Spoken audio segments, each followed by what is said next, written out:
Alright, in this video we're going to cover these two gesture drawings here, and also I'm going to link up to it at my graphics site on, anyway, it'll be in there, the link to my artwork.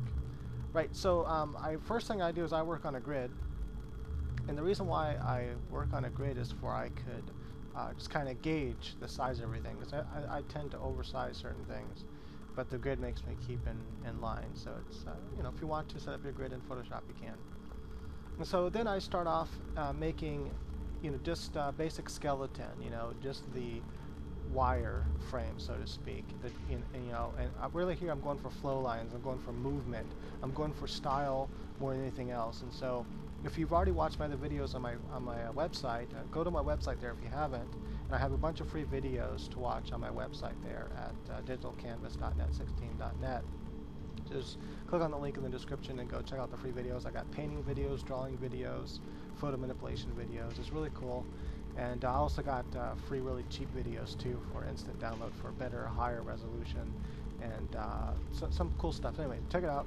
So as you can see here, just continuing with the skeletal for gesture drawing. So what you want to do when you're doing gesture drawing is, and I'm doing this without any references, it's all from my head. And so that's why I have to, you know, continue readjusting and stuff. You know, comic book artists, they draw the same gestures over and over again. After you draw the same gesture 100, 200 times, sure, you can whip it out at the top of your head, no problem, because you're used to drawing that gesture so many times. But this is a new one for me. I haven't really drawn any gesture that's really even too close to this, except for a ninja chick on my video game, I guess, but that's more of a silhouette. And so after I have my skeletal framework in there, just the lines, you know, then I begin to skin, you know, put my meat over the lines. And when you're doing the hips and, you know, the waist there like I did with the lines, draw the leg line right out the center. That way you kind of know the back part of the leg and the under part of the leg that's going to show. That way you know what's more of the leg that's going to show, so you know the curvature to give the lines. And then after I have the basic sketch down, you know, and I overlook it, you want to also, when you're doing gesture drawings, is you want to be able to see the whole thing on screen. So zoom out until you can see the whole thing. Don't worry about, you know, whether the lines are good or not. Just try to get the overall structure, because that, you know, when you see the whole thing, that's when you know whether or not you have the proportions, everything right. If you're zoomed in, you're not going to be able to see that.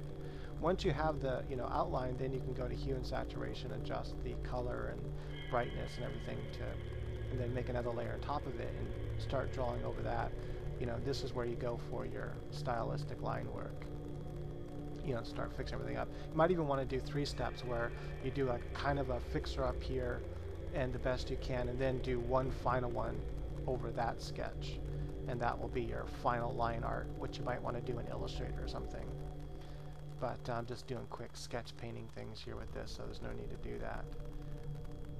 And also, you know, when you're doing gesture drawings, try to capture the movement with just lines and just a few lines, a few strokes, and get like the overall idea you want. But you need to start somewhere. You can't just have nothing to work with.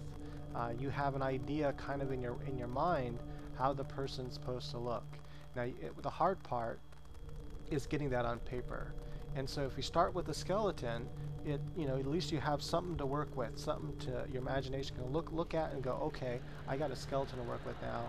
You know, kind of start with the spine, for example, and kind of get the flow of the spine. Like, okay, I got that, and then, you know, put a head on it and throw in some dots for where the elbows might be. And that's what I often do is I put dots where I know the elbow might be in relation to the head and the vision I have, and then I know if the arm needs to be foreshortened or not, or how much of it, you know, is going to be viewable.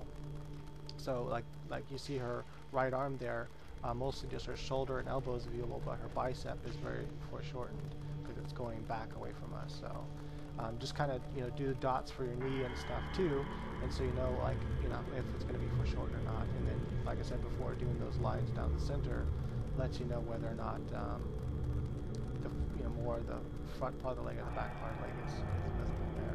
Keep in mind also when you do the other videos, the front view, the 3/4 view, side view, back view and stuff, that you dedicate all that to memory, because all that comes in handy. Like in this position here, I know that mainly her chest is facing forward, but it's at a slight her other chest is slightly pulled back at an angle because her shoulder's pulling back. So I draw her right breast, not our right, but her right breast, according to that. So it's according to the 3/4 view.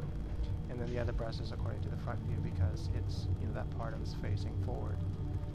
And then same thing with her legs. Just remember, what legs look like from the side view, inner side view. So that's why, so see that thigh there? That's the inner side view of the thigh. And so, just dedicate that kind of stuff to memory. That way when you're drawing gestures like this, you could, work it out. So I just did some quick shading there, just to kind of add some form to that sketch. And then here's the next one. And I usually start with the head, and then I can base everything off that, how big the head is. So once I get my head down, then I think, well, how do I want this gesture to be? And that's what I'm thinking about right now as I'm sketching. And so I kind of put my flow line, see my spine there, and then I put my skeletal structure for the arms and shoulder, and just that. And this is another technique I'm doing for this particular sketch. And doing this right here, just throwing these quick lines, it's really fast and easy to do. That way you don't waste time. If you don't like the result, then you just go erase or draw right next to it. And keep drawing little sketches like this with just the flow lines like that and the skeletal lines until you come up with a shape, a form that you like. And once you capture something you like, that is like, yeah, that's what I want. That's kind of what I had in my imagination. Then start working on it and tweaking it, erasing parts, redrawing it, and continue to do it. Drop the shoulder dot there, and the elbow dot, and the wrist dot. And keep working over and over it again, like I'm doing here, until you finally get what looks right. And when you finally get something that looks right, and everything's proportioned right, and notice her hand, I end up making her hand too big, and I have to cut part of this video out because it's too long. I'm trying to fit it in 10 minutes. Anyway, so now I do the hue and saturation, and on a new layer I'm now drawing to get my line work and further the sketch. And this is where you do little corrections for shape. And this is where you want to remember the shapes from the other videos. Study anatomy and remember the shapes you want. I'm going for a stylistic shape, like you see there. I want that kind of the shoulder and elbow, kind of making an M, because M's are pleasing. So you want to make M's throughout the structure of your body. And there's a certain artist on DeviantArt, and I can't remember his name right now, but he's a comic book guy, and he has this really cool stylistic way he does female shoulders. I really like it, so I kind of been adapting it for my ninja chick from a video game, and I adapted it here too in these sketches because it's just really cool. So, but nonetheless, you really want to try to get those M's, especially like in the legs and thighs and stuff. And remember, like the inside of the leg has that kind of V shape that comes out of the crotch. And see, that's the part I had to cut out because I kept messing up her hand. I kept making it the wrong size. Because see, the problem was I was zoomed in when I drew her hand, so I made it way too big. And then I had to, I just cropped it and shrunk it down and then re-sketched over it. But that in the video was too long, so I figured that was a good part to leave out because it wasn't exciting anyway. Now I'm just adding a little bit of shading to the hair and stuff.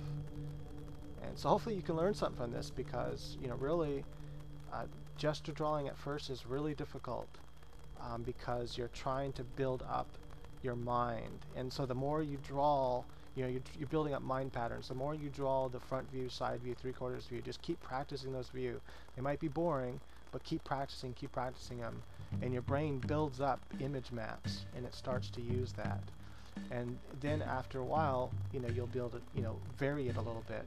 Twist her, do a 3/4 view, but twist her hips a little bit to where she's facing away from us more, and then facing more towards us. And then try moving her arm, bend her arm up, raise one of her shoulders. Just little changes like that to the basic, structure. Cut that part of the sound out because I was coming towards the end here. I had some purple highlights and I'm done. If you enjoy this video, please comment and rate, subscribe. I appreciate it. Let me know what you'd like to see in the future, and I'll try to get around to that. I have my other channel too, and also check out my websites there in the link in the description. And my other video game website, Hillbilly Gamer, so I'm going to be doing that one as well. Okay, thanks.